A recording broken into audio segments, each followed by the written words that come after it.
नमस्कार and welcome to health आशा, आपका अपना हेल्थ टॉक शो। मैं हूँ डॉक्टर प्रिया देवलेकर, आपकी होस्ट एंड दोस्त। आज हम बात करने वाले हैं एक ऐसी हेल्थ समस्या के बारे में जिससे कई लोग प्रभावित हैं, और इस पर तो एक मूवी भी आई है, सितारे ज़मीन पर। आज हम बात करने वाले हैं डाउन सिंड्रोम के बारे में। इस टॉपिक के बारे में हमें अधिक जानकारी देने के लिए हमसे जुड़े हैं हमारे health expert doctor Poonam Wade madam. Madam को more than 20 years of experience है in the field of paediatrics. Madam additional professor है और डिपार्टमेंट के यूनिट इंचार्ज है at Topiwala Nair hospital. Madam welcome to our show. Thank you. Madam जैसे कई लोग अगर प्रभावित है इस समस्या से, डाउन सिंड्रोम क्या होता है? Down syndrome so down syndrome एक जेनेटिक कंडीशन है। नॉर्मली हमारे शरीर में ईच पेशी में 23 पेयर्स ऑफ क्रोमोसोम्स रहते हैं, सो टोटल 46।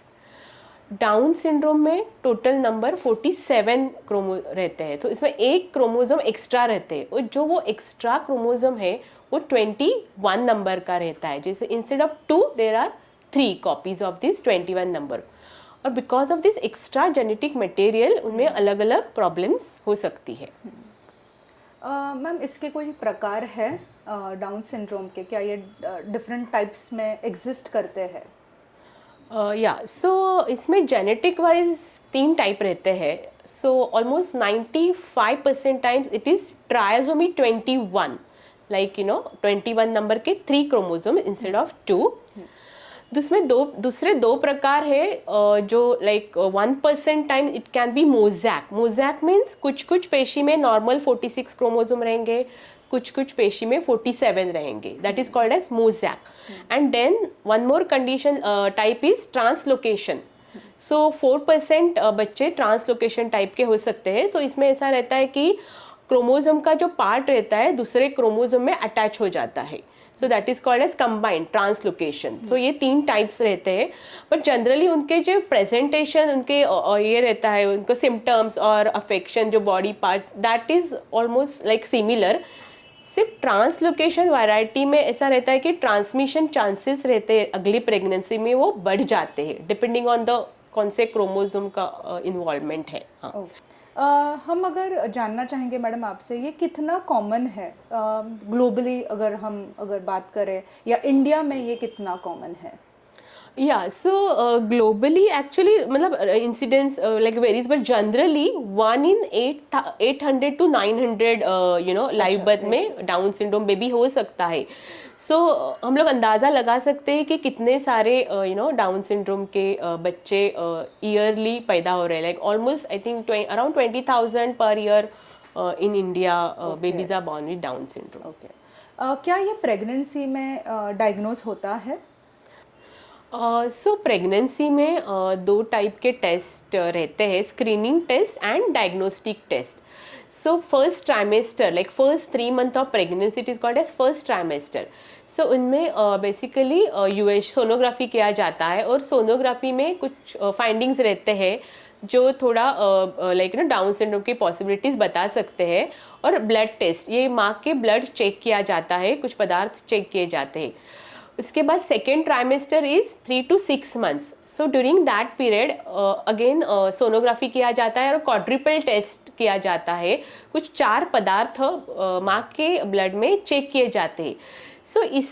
सो दोनों कंबाइन करके एक रिस्क कैलकुलेट करते हैं। डिपेंडिंग ऑन दैट अगर पॉसिबिलिटी ज़्यादा है तो डायग्नोस्टिक टेस्ट किए जाते हैं। सो डायग्नोस्टिक टेस्ट में बेसिकली एक एमनियोसेंटेसिस प्रकार है, जिसमें एक नीडल लाइक पेट में डाला जाता है, और बेबी के बाजू का जो फ्लूइड रहता है वो टेस्टिंग के लिए लिया जाता है। तो हम लोग को वो कंफर्म कर सकते हैं कि बेबी को डाउन सिंड्रोम है कि नहीं है। और दूसरा एक टेस्ट है कोरियोनिक विलाई बायोप्सी, ये प्लासेंटा का एक पार्ट चेक किया जाता है। सो ये ओनली अगर स्क्रीनिंग टेस्ट पॉजिटिव आते हैं तो ही हम लोग करते हैं। बट अगर पहला बेबी डाउन सिंड्रोम है और जेनेटिकली अगर ऐसा पॉसिबिलिटीज है कि नेक्स्ट प्रेगनेंसी भी डाउन सिंड्रोम हो सकता है, तो ये डायग्नोस्टिक टेस्ट करना जरूरी है।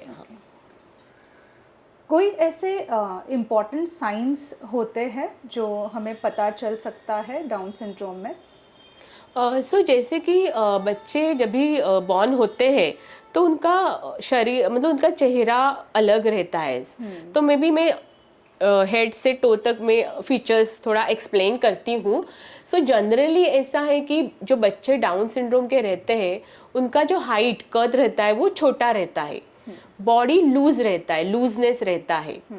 सो ये लूजनेस के कारण उनकी जो एक्टिविटीज़ है जैसे कि गर्दन सीधी रखना, बैठना, चलना, ये चीज़ें बहुत लेट होती है। ओके, उसके साथ साथ भी बोलना ये प्रकार भी लेट होता है।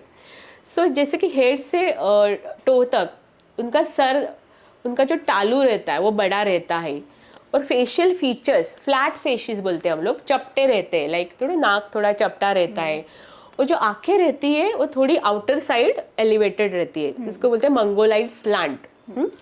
आंखें में कभी कभी कैटरैक्ट हो सकता है, और आंखों की थोड़ी जड़न घड़न अलग होती है, और बाद में उनको चश्मा लगने का भी चांसेस ज़्यादा है, रिफ्रैक्टिव एरर्स हो सकती है, थोड़ा स्क्विंट हो सकता है। ईयर्स कभी कभी छोटे रहते हैं, थोड़ा नीचे रहते हैं, और हियरिंग प्रॉब्लम्स होने के चांसेस है। माउथ में अंदर समटाइम क्लेफ्ट पैलेट हो सकती है। डेंटिशन जब भी स्टार्ट होता है तो डेंटल इश्यूज थोड़े ज़्यादा रहते हैं। और नीचे नेक में जैसे थायराइड ग्लैंड है तो थायराइड के प्रॉब्लम्स हो सकते हैं, इसलिए थायराइड का जांच इनिशियली करना बहुत ज़रूरी है, उसके बाद भी फिर रिपीट करना पड़ता है। और गर्दन में पीछे उनका जो फर्स्ट सर्वाइकल वर्टिब्रा का जॉइंट रहता है, जैसे स्कल और हमारा जो वर्टिब्रल कॉलम फर्स्ट जॉइंट, वहाँ पे थोड़ा लूज हो सकता है, लाइक अटलांटो एक्शियल डिसलोकेशन बोलते हैं। तो ये जनरली जब बच्चा थोड़ा बड़ा होता है 3 साल के बाद, अगर कोई स्पोर्ट्स खेलना चाहता है तो वो एक्सरे करना जरूरी है। उसके बाद नीचे चेस्ट में they are prone for getting frequent infections, like उनका प्रतिकार क्षमता थोड़ा कम रहता है, तो इन्फेक्शन के चांसेस जैसे बार बार खांसी होना, सर्दी होना, निमोनिया होना, ये थोड़े ज़्यादा चांसेस है। हार्ट, सो ऑलमोस्ट 40% बच्चों में हार्ट के प्रॉब्लम हो सकते हैं। सो इनिशियली हम लोग स्क्रीनिंग 2D को करते हैं, अगर नॉर्मल भी रहता है तो बाद में पॉसिबिलिटीज होती है तो कभी कभी ज़रूरत पड़ सकती है बाद में रिपीट करने की। सो हार्ट प्रॉब्लम, इसके बाद लाइक एब्डोमेन में इंटेस्टाइन प्रॉब्लम, इंटेस्टाइन्स के प्रॉब्लम्स हो सकते हैं। हाथ में जनरली उनके हाथ स्मॉल फिंगर्स, शॉर्ट स्टबी फिंगर्स रहते हैं, एक लाइन रहती है पाम्स में, सिंगल लाइन, सीमेंस क्रीज बोलते हैं, वो एक कैरेक्टरिस्टिक रहता है उनका। अदरवाइज लोअर लिम्ब में थोड़ा जनरल लूजनेस रहता है।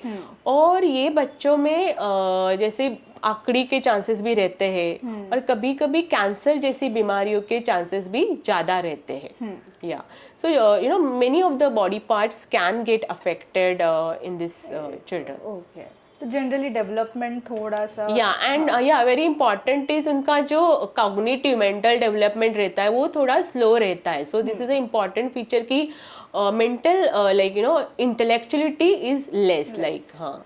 तो मतलब मैडम अगर आपसे मैं समझना चाहूँ तो हम उनके जो पीडियाट्रिशियन है उनके पास एक रेगुलर फॉलोअप करना ज़रूरी होता है जब भी अगर सपोज ऐसे बच्चे अगर होते हैं। यस, बहुत ज़रूरी है। जैसे कि उनका एक्टिविटीज़ है वो स्लो रहेगा तो उनको अर्ली इंटरवेंशन थेरेपी बहुत इंपॉर्टेंट है। इसमें क्या किया जाता है, फिजियोथेरेपी, स्पेसिफिक उनको एक्सरसाइजेस सिखाई जाती है। ऑक्यूपेशनल थेरेपी उनके डे टू डे एक्टिविटीज़ होती है, वो कैसे वो जल्दी से कर पाए उसमें उनको हेल्प होता है। लाइक हमारा एम है कि उसका जो मैक्सिमम पोटेंशियल है वो अचीव करना। सो अगर हम जल्दी ये स्टार्ट करते हैं तो बच्चों को बहुत फ़ायदा होता है। और स्पीच थेरेपी, जैसे कि after 1 year and all speech therapy, but उसके पहले उनका आँख का, कान का ये चेकअप करना बहुत ज़रूरी है। या तो आई थिंक फैमिली एक बहुत इम्पॉर्टेंट रोल प्ले करती है यहीं पर, और जहाँ पर हम जब भी पेरेंट्स को अगर सपोज़ ऐसे डाउन सिंड्रोम के बच्चे होते हैं तो ये सारी स्क्रीनिंग जो मैडम ने कहा है ये सब करना ज़रूरी होता है। मैडम कुछ मिसकंसेप्शंस क्या एसोसिएट होते हैं जब ऐसे बच्चे फैमिली में होते हैं? बच्चों में ऐसा है कि लाइक जैसे मैंने बोला उनका एक्टिविटी स्लो है, but if we give them proper therapy, they can definitely achieve like many good things, like abhi kuch like there are success story of like Down Exactly. syndrome children or adults who have achieved like great success. Like we know the stories of one model with Down syndrome, then there Oh. are like one musician is there in India. So there are many with good interventions, they can achieve certain good things which मैंने पहले ऐसा कभी सोचा नहीं था कि ये बच्चे भी इतना कुछ कर सकते हैं. सो इसमें फैमिली का सपोर्ट और इन जनरल सपोर्ट होना बहुत ज़रूरी है. लेकिन बच्चे जब भी स्कूल में भी जाते हैं तो लाइक बिकॉज इंटेलेक्चुअल थोड़ा सा अबनॉर्मलिटी होता है, तो कभी कभी स्पेशल स्कूलिंग जरूरी है. बट कभी कभी ऐसे देखा गया है कि उनको थोड़ा बच्चों में भी उनको भी ये नॉलेज नहीं रहता है, तो इट इज़ इम्पॉर्टेंट कि उनको भी इन्वॉल्व करें. That really gives them motivation to do things good. And उनको ट्रेन किया जा सकता है. लाइक कुछ कुछ क्वालिटीज़ है, like they are very fond of music, so certain things we can really train them. Okay madam, ये जो बच्चे होते हैं क्या ये रेगुलर स्कूल्स में जा सकते हैं या इनके लिए स्पेशल स्कूल्स में ही जाना उनके लिए ज़्यादा बेनिफिशियल है? So generally intellectual disability almost most of the Down syndrome बच्चों में रहता है, तो उनको स्पेशल स्कूल की ज़रूरत पड़ती है. हाँ, या so but with proper early schooling and all they can really do well. Okay, क्या सपोर्ट टीचर्स और उनके जो दूसरे बच्चे होते हैं क्या सपोर्ट दे सकते हैं, खास करके टीचर्स इन बच्चों के लिए? टीचर्स टीचर को बेसिकली ये कंडीशन के बारे में जानकारी होना बहुत ज़रूरी है. क्योंकि जैसे ये बच्चे हैं उनको अलग अलग हेल्थ प्रॉब्लम है सकते हैं, हेल्थ इश्यूज़ हो सकते हैं एंड लर्निंग इश्यूज़ हो सकते हैं. सो टीचर का support and understanding is very important for this children. Okay madam, कुछ टेक होम मैसेजेस हमारे दर्शकों के लिए, खासकर उनके लिए जो पेरेंट्स अभी न्यू पेरेंट्स है इस डाउन सिंड्रोम चाइल्ड के, और क्या उनको आप कहना चाहेंगे madam? So basically down syndrome ये डिसीज़ नहीं है, बट एक जेनेटिक कंडीशन है जो कि एक्स्ट्रा 21 क्रोमोसोम की वजह से होता है. एंड अगर ये बच्चों को हम लोग अर्ली इंटरवेंशन, अर्ली ट्रीटमेंट चालू करेंगे तो they can definitely lead good productive life. So इसमें हमारा सबका सपोर्ट उनके लिए बहुत ही ज़रूरी है. ऐसे कुछ स्क्रीनिंग अगर आप कहना चाहेंगे एंड सो जैसे कि हम लोग डिटेक्ट कर सकते हैं प्रेगनेंसी में. So screening test in each pregnancy and definitely जो हाई रिस्क मदर है उनमें ये स्क्रीनिंग बहुत ही इम्पॉर्टेंट है, जैसे कि हम लोग डिटेक्ट कर पाए ये सिंड्रोम के बारे में. हाँ.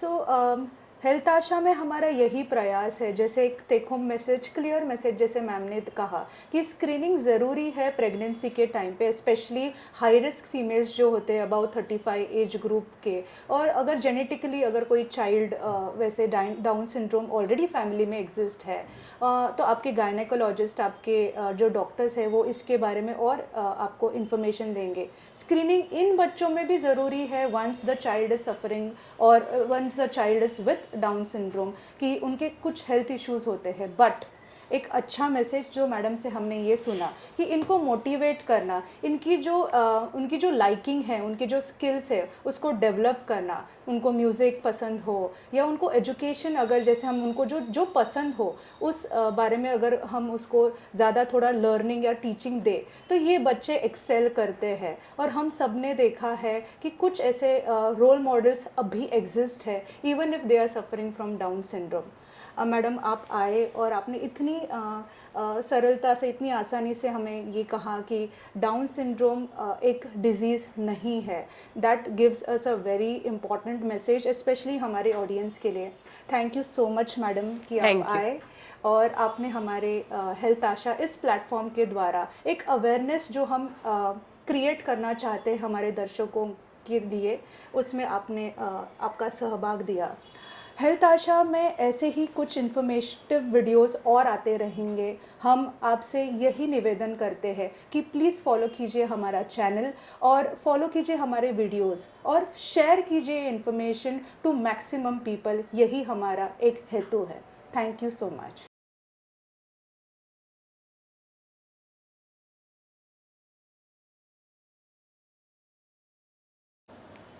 ऐसे मोर हेल्थ इन्फॉर्मेशन वीडियोस के लिए देखते रहिए हमारा channel health Asha talk show by doctor Priya Devlekar. आपको अगर कोई हेल्थ इन्फॉर्मेशन या हेल्थ इश्यूज रिलेटेड कोई भी जानकारी चाहिए तो email us on the below email ID. Follow कीजिए हमारा चैनल, सब्सक्राइब कीजिए और शेयर कीजिए हमारा चैनल। नमस्कार।